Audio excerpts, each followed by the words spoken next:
Good morning. Good afternoon.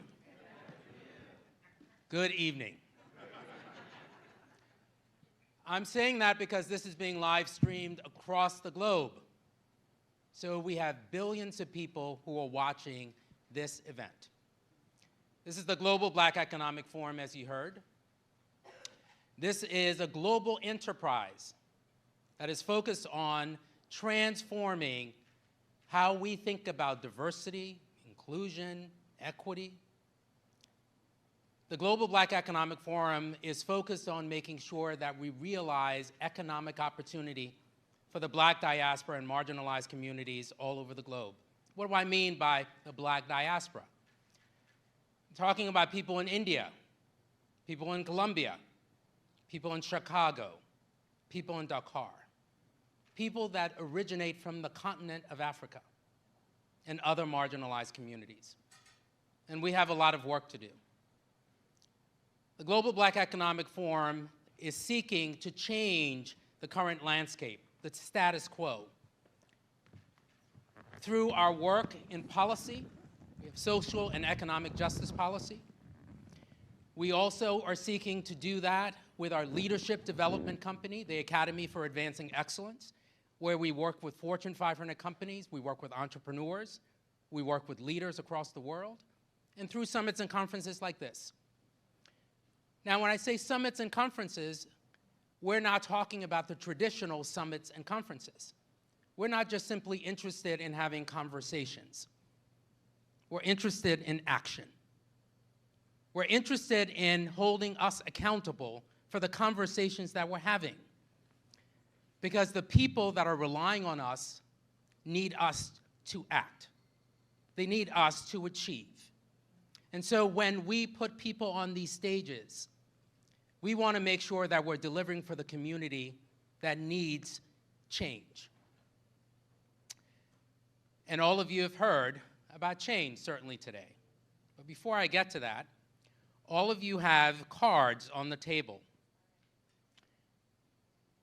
And I want you to use your cards and write down the answer to this question. If there is one thing, just one thing, that you believe we should do to achieve economic equity and equality for people of color, what would that be? One thing. Address poverty, close the wealth gap. It could be mundane, it could be complex. What is the one thing that we should do to close the economic opportunity gap, to achieve economic equity for Black people and people of color around the globe? Because all of you have been invited to help us affect change. And we certainly don't believe that we have all the answers, but we believe we have the responsibility to advance the answers and ensure that we have impact. 1965, Lyndon Johnson signed an executive order prohibiting discrimination in employment based on race. 1978, the United States Supreme Court issued a decision stating that universities and colleges should not and cannot discriminate on the basis of race, and in fact could use race as a factor in college admissions. Fast forward to 2015, the court issued another decision stating that colleges can indeed continue to use race as a factor in admissions in colleges. And then today, it's no longer the law. That has changed. Some of you know I'm a civil rights lawyer. And when I went to law school, I remember reading the Dred Scott decision that said that I was not a person under the law. I remember reading Plessy versus Ferguson that said separate but equal is legal. Those decisions obviously changed. But now we're going backwards. So what's our responsibility to make sure that we turn the tide? That is our purpose here today. That is your role here today, to help us achieve that goal. And I couldn't think of a better way to start today and start this conversation than with two titans, two women who have broken every barrier. Madam President Ellen Johnson Sirleaf, the first woman elected president for any country on the continent of Africa.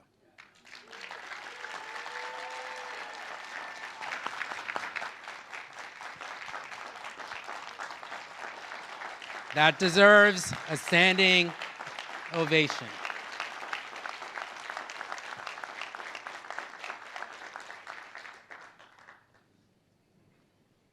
There's a lot to say about Ellen Johnson Sirleaf, but I think it's worth noting that she's a peacemaker. She took over the country of Liberia, my home, at a time where we had suffered 2 decades of civil war. And she made peace. Not only did she make peace, she turned the tide at a time where the country was in deep descent. And for her work, she has been recognized by the President of the United States with a Merit Award, and she received the Nobel Peace Prize.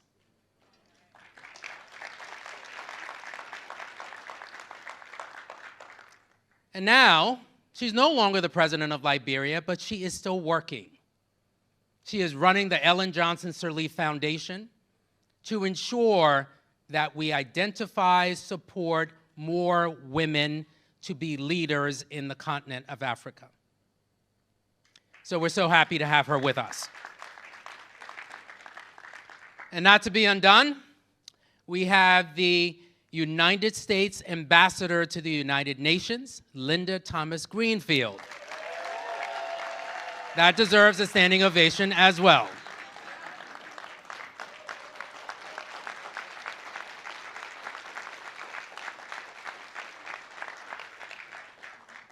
Linda Thomas Greenfield has her roots in the Peace Corps.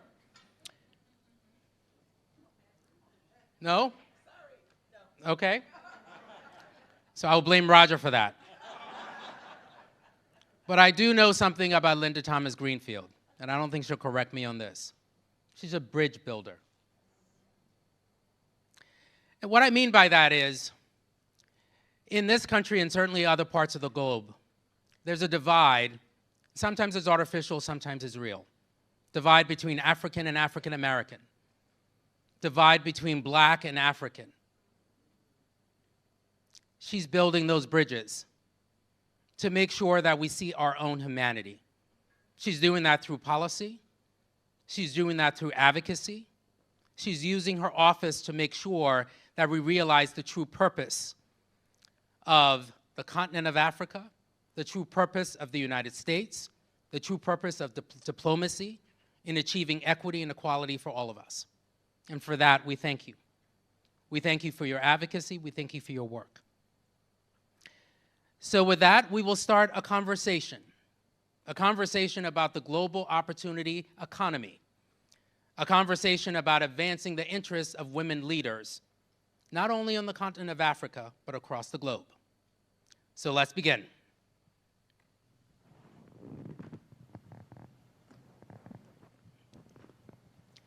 So both of you heard my introduction, and you know why we wanted you here. But my first question is, why are you here? There are many other places you could be. There are many demands for your time. Why are you here? And maybe we'll start with you, Madam President. There's a microphone in your chair on that side. Let me help you. There it is. Oh, there it is. Well, let me say I think it's a great opportunity to just be a part of this event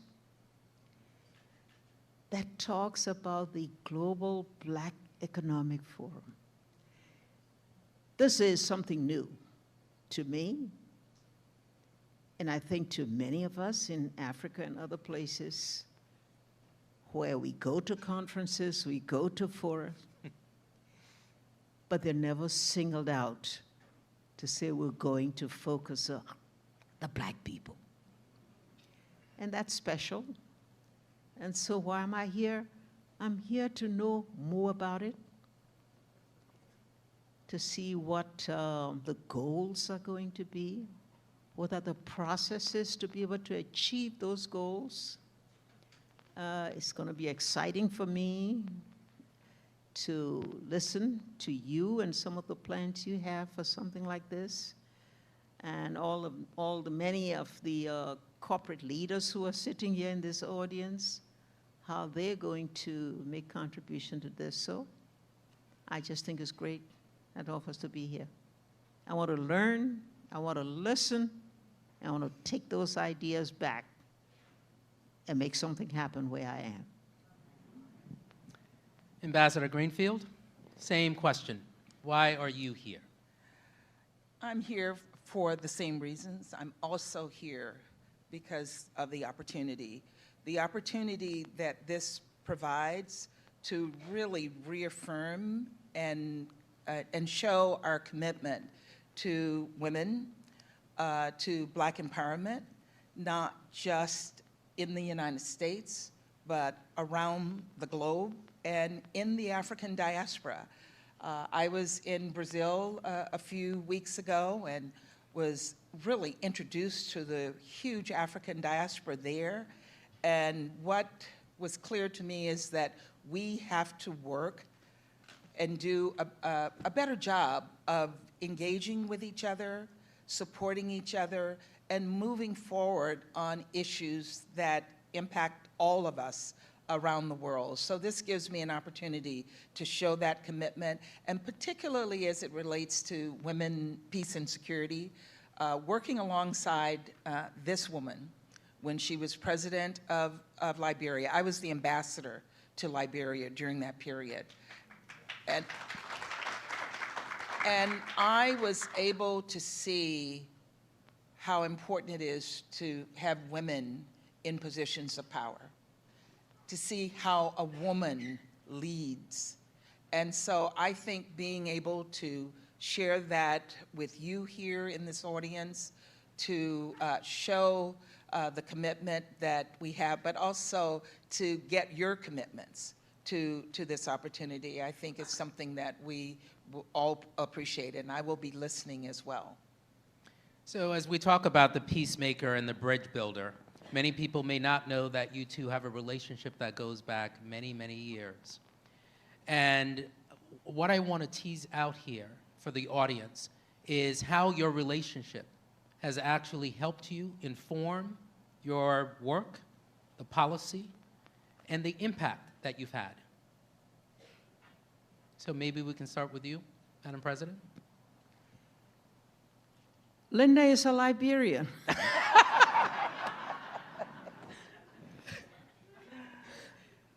I think she is, because we know of how well has she not only served your country as an ambassador in Liberia, but she has roots there because she did some of her research there before she completed her college training. She's been back there. In fact, one of our major rural counties, as we call them, we call that her adopted home. You know, that's the place she already has some land. We're just waiting for her to come back. But but as an ambassador, I have to tell you, she was exceptional. We have a lot of shared values. So we could talk a lot. We could differ sometimes, you know, when she's telling me to, you know, just call those names. But Linda, really was one of those ambassadors, not only with the diplomatic skills, but her ability to just confront an issue with the honesty, with the exactitude and preciseness, and to tell it like it is. And because of that, I think over the years, not only serving in Liberia, but whenever I'm in the United States or she's involved in a program or in another country or in high-level positions, she's one person that I look to as a mentor. She's one person that I go to for counsel. And there's somebody who would just tell me, some of the truth. She'll tell me when I'm wrong. I'm trying to take a decision, presidential decision. I think I got all the answers. And Linda would tell me, no, just wait a minute, You missed something. Just listen to a few advice that comes from me after so many years of service. And so that relationship is just be enhanced from year to year. To see her right now, I don't know how many of the officials in our country are calling her, asking her for advice in difficult times to see, how she can provide some answers. So Linda is someone, Linda knows how much we appreciate her in Liberia, and I'm just proud to be her friend, that's all.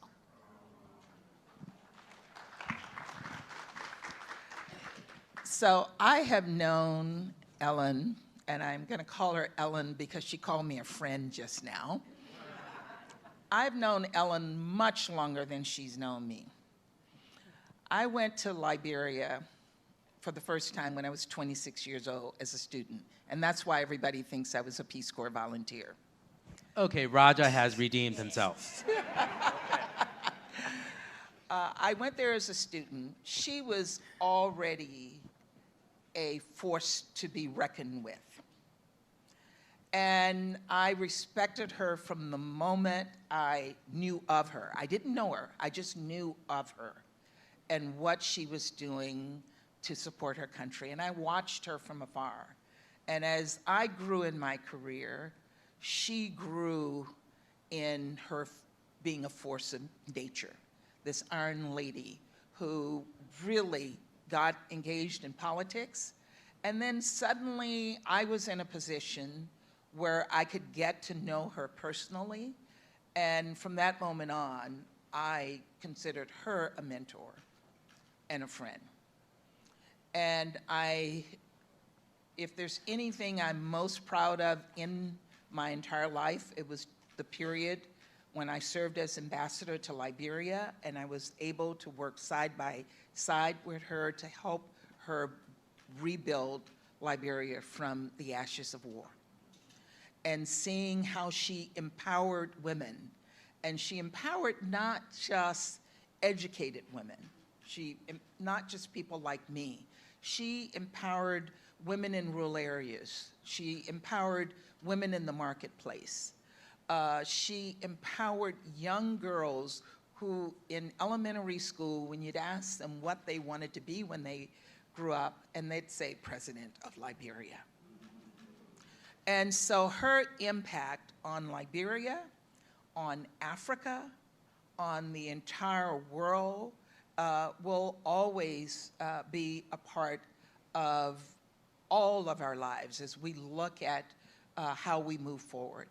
And I think that for this audience, the message of the possibilities of Africa, based on her experience in leadership, I think will be very lasting. So let's continue with that theme. And I don't want to simply limit it to Africa, but certainly we can talk about developing nations, if you will.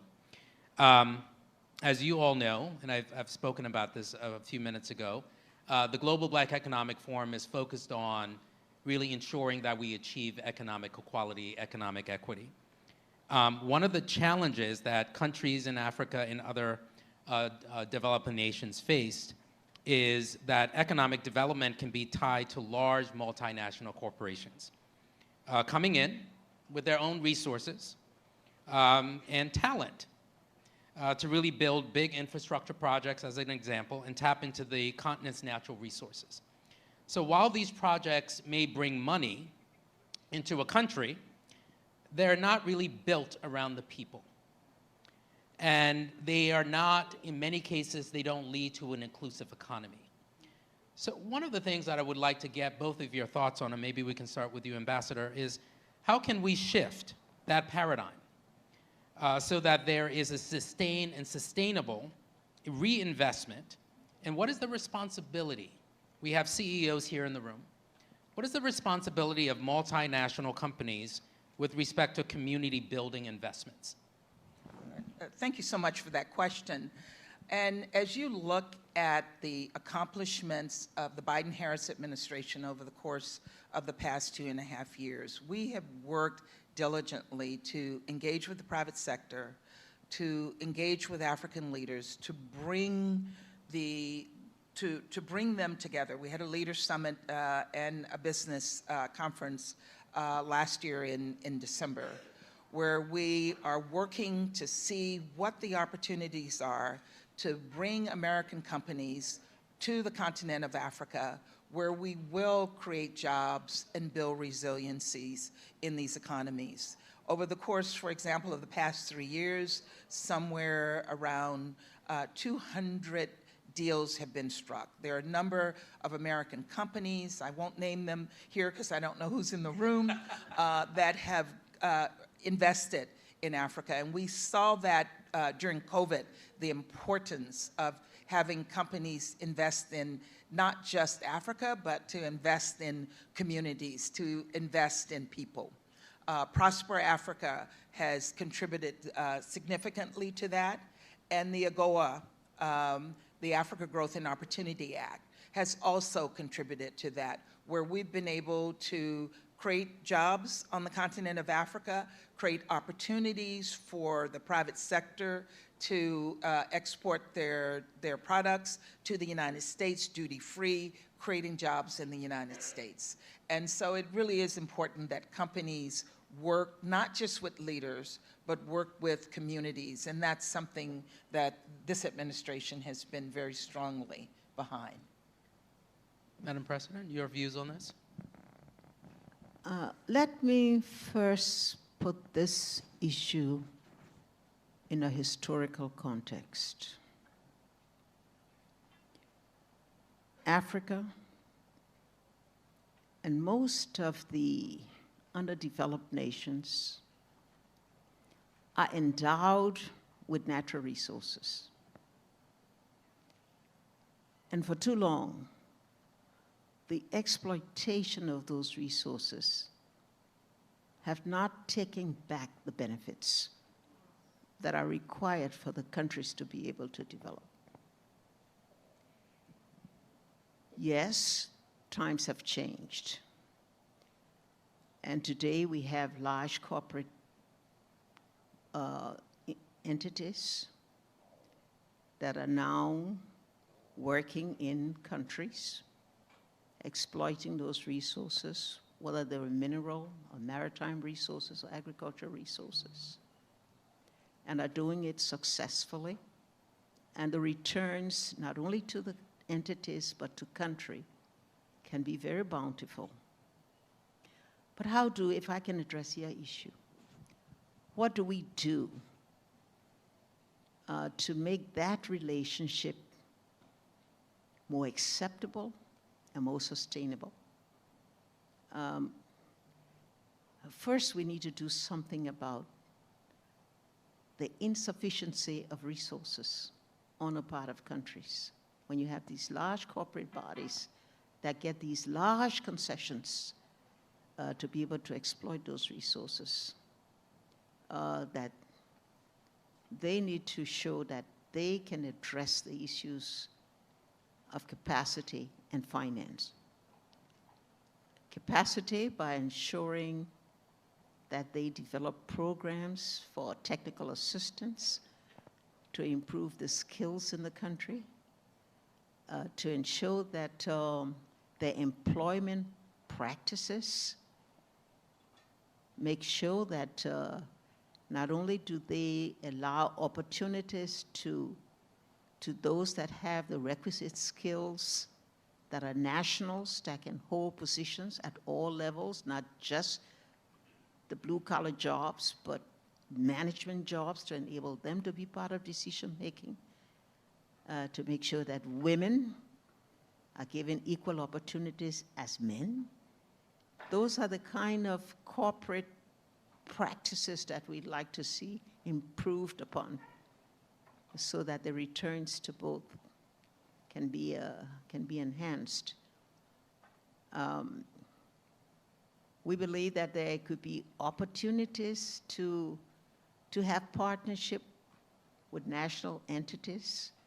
Outsourcing would enable some entities, national entities, to be able to build their own enterprises and to be a part of a strong partnership for the exploitation of those resources. And so for those of you that work with that, I can say that while the rewards that come from large corporate entities are indeed beneficial and things I would like to see, but there are ways where they can be improved so that we can see the growth trajectory of our countries have sustained a path, that we don't have to run into a situation like when COVID-19 hits and the supply chains are not there and the responses to them are not there, that you have the economists take a big hit and they lose some of the gains that they've accumulated over the years with corporate bodies. So we hope that the Global Black Economic Forum will introduce some new ideas that all of you who are part of it will be a part of seeing how whatever you do can make sure that this partnership, public-private partnership, that it takes a path that will make sure that countries do have sustained growth, that they have reached a place where they can compete, where they can grow, where they can contribute to the global chain and to the global produce that we have. And we can see diversification. We can also see our countries be able to take on major responsibility in those corporate bodies and be a part of it. Thank you. Can I just add to that? Sometimes we ignore the fact of how rich the continent of Africa is. The president mentioned natural resources. You know, I like to describe the continent as the last frontier of those types of resources. I mean, in every single country. I mean, Liberia has some of the richest rainforest on the entire continent of Africa, but also around the world. The agricultural potential is immense. And then add to that the biggest resource on the continent is the people. The median age in Africa is 19. There is a huge population of young people who are coming up on this continent. And they need to be invested, to be vested in the future of the continent. And they can't have that investment without the investment of the private sector in them. And so we really do have to up our game on engagement on the continent, where we are using the resources on the continent for the people of the continent of Africa. And it's not just an extractive relationship where countries are going in to take Africa's resources and not leaving anything behind. So let me just add something. Make sure they let them pay their taxes too. So what we just saw in the past 5 minutes was a dissertation on accountability in a very, very artful and graceful way, where the president with a live stream, is now holding the Global Black Economic Forum accountable for coming up with major solutions. And that is really one of the key purposes of this conference. We are not afraid of being held accountable, and we actually want people on the stage to identify pathways for us to find solutions. So for that, I thank you for so gracefully challenging me and challenging us, and thank you, Ambassador, for doing the same. As we think about infrastructure, certainly the economy, I want to just shift to human rights for a minute. Corporations often say, individuals often say, that we support civil rights, we support civil liberties. But in some cases, there's a disconnect in how those companies operate as it relates to their, quote, values. I remember after George Floyd was killed, I spoke to many CEOs, and they were struggling with how to respond. Some were responding to concerns from shareholders, some were responding to concerns from employees, some were concerning due to concerns from consumers. And for me, what I found the key issue was companies that responded actually had defined their values. Companies that were struggling with what to do didn't have values defined. And as we think about moving forward, and as we think about the continent of Africa and other places where women are not treated the same as men, where LGBTQ people could be subject to persecution and death, what is the role of corporations as they think about growth, as they think about investments, as they think about expanding into certain parts of the world as it relates to human rights? Where should that fit when they're thinking about a growth strategy?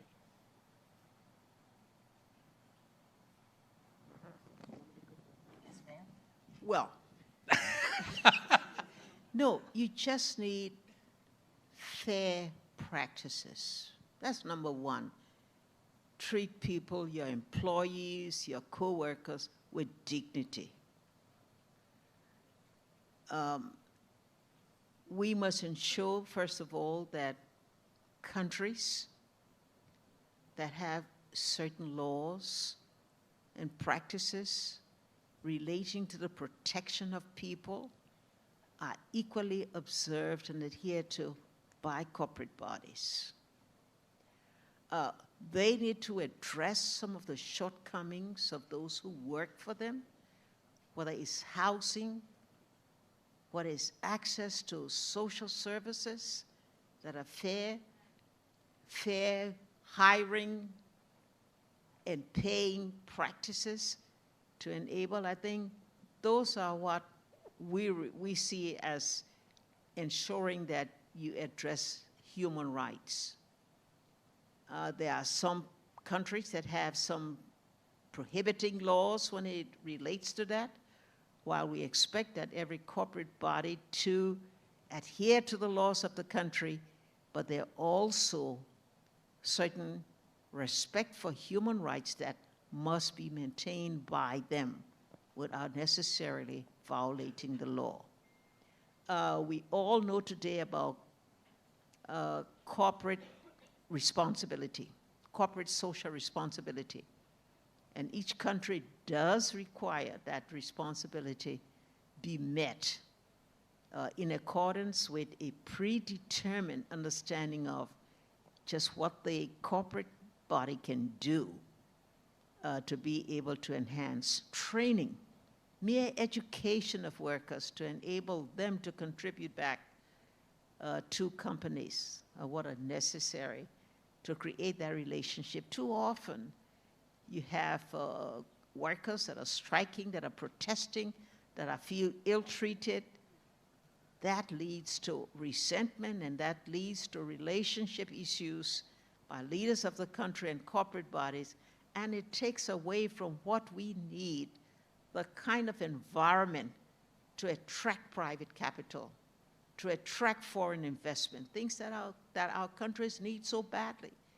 Today, we don't want to depend so much on official development assistance.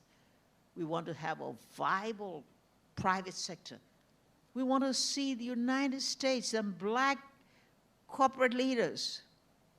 We want to see you in Africa taking a stand, taking a position, joining public-private partnerships for the enhancement of Africa, because the enhancement of Africa and the success of Africa is a success of Black America.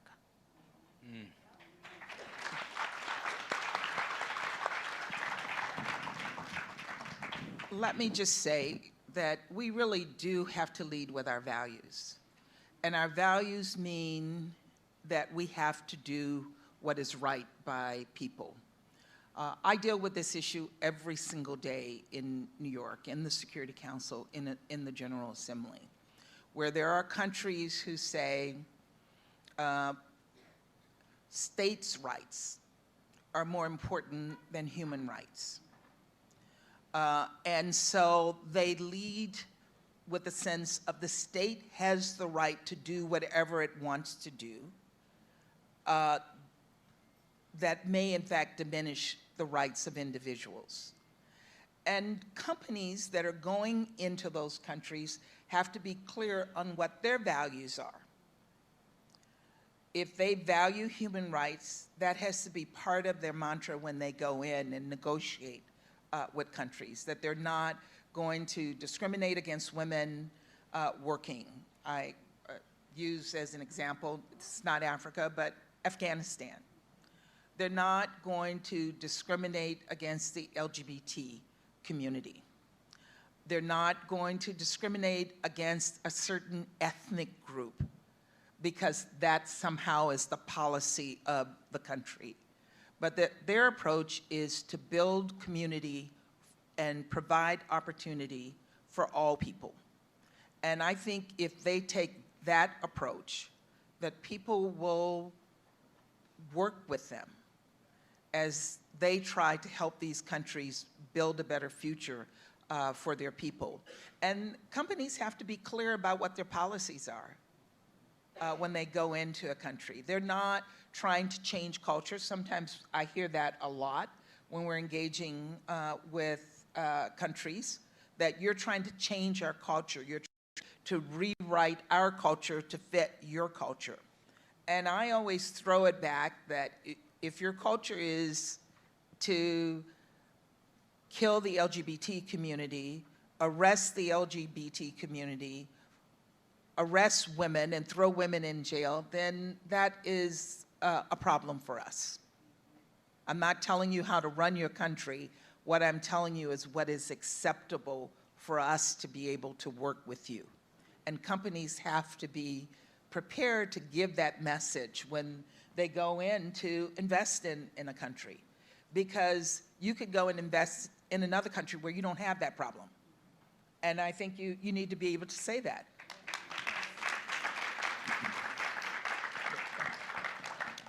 So I would like to ask one final question, and it's an open-ended question. Given everything you've achieved and continue to achieve, given all of the barriers that you've broken and continue to break, given your commitment to equality, to equity, what is your dream for women? What is your dream for women?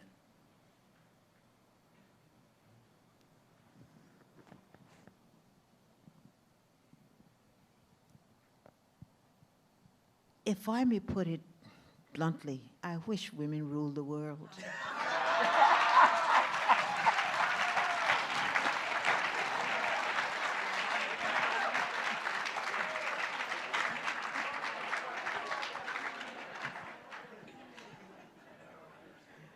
You can drop the mic. You can just drop the mic. I'm dropping mine too. I don't know that I can add to that, Madam President, because if we ruled the world, my dream wouldn't be necessary. And my dream is that women have full and equal participation in whatever we do, that they get equal pay, they get equal access to job opportunities, equal possibilities to be in leadership roles. And if we rule the world, that would be the case. So thank you, Madam President. I want to thank you both for joining us. And I asked that question for a reason, because at this moment, we would like to make an announcement. And in making that announcement, I would like for Richelieu Dennis to join me on the stage. He's probably not going to want to do it. That's why he's still sitting down. So I'll start talking, crossing my fingers that he joins me. But if he doesn't, that's okay, because he's my brother in arms. Today, we would like to announce. Today, we would like to announce that the Global Black Economic Forum, in Essence Ventures, is going to be donating $100,000 for 3 years, $100,000 every single year for 3 years, to support the Ellen Johnson Sirleaf Foundation.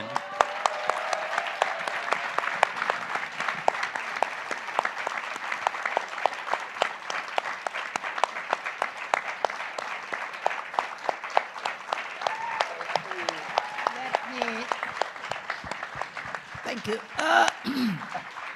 And this foundation is focused on building women leaders in the continent of Africa.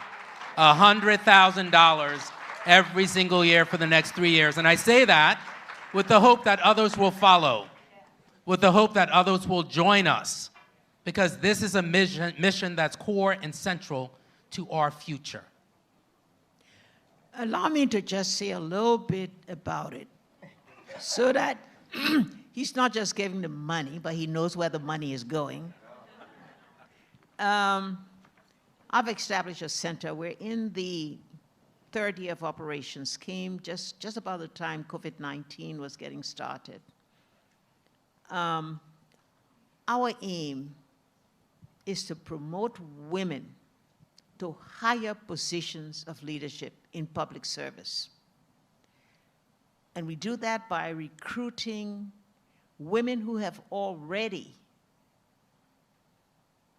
committed themselves to a joining toward leadership, are already holding positions, some in executive positions as ministers, some of them in Parliament, Congress, as you call it, some of them in non-governmental organizations, who are there but can't break the glass ceiling to take charge.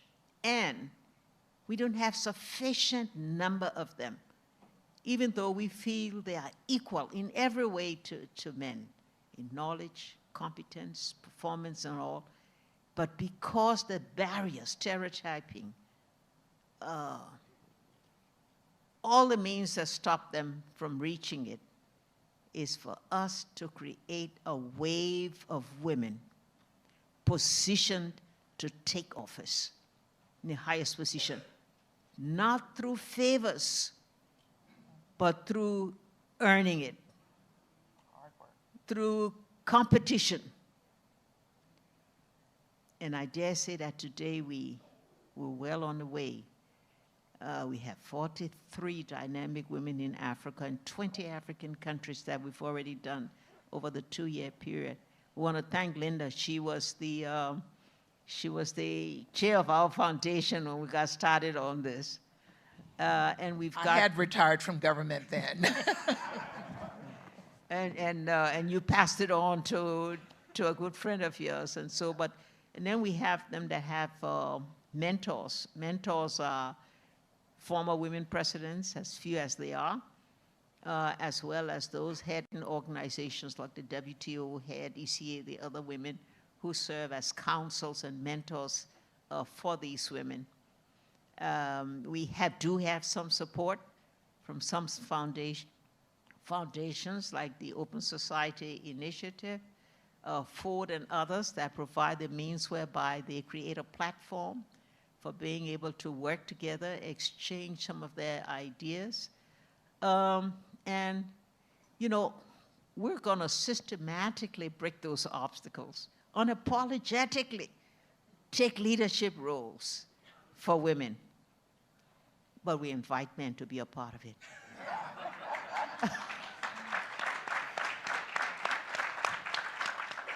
After all, your wife, your daughter will also aspire to be able to hold those positions. So thank you, Black Economic Forum, for this. If I could, I would send a pledge paper around, say each of you tell me.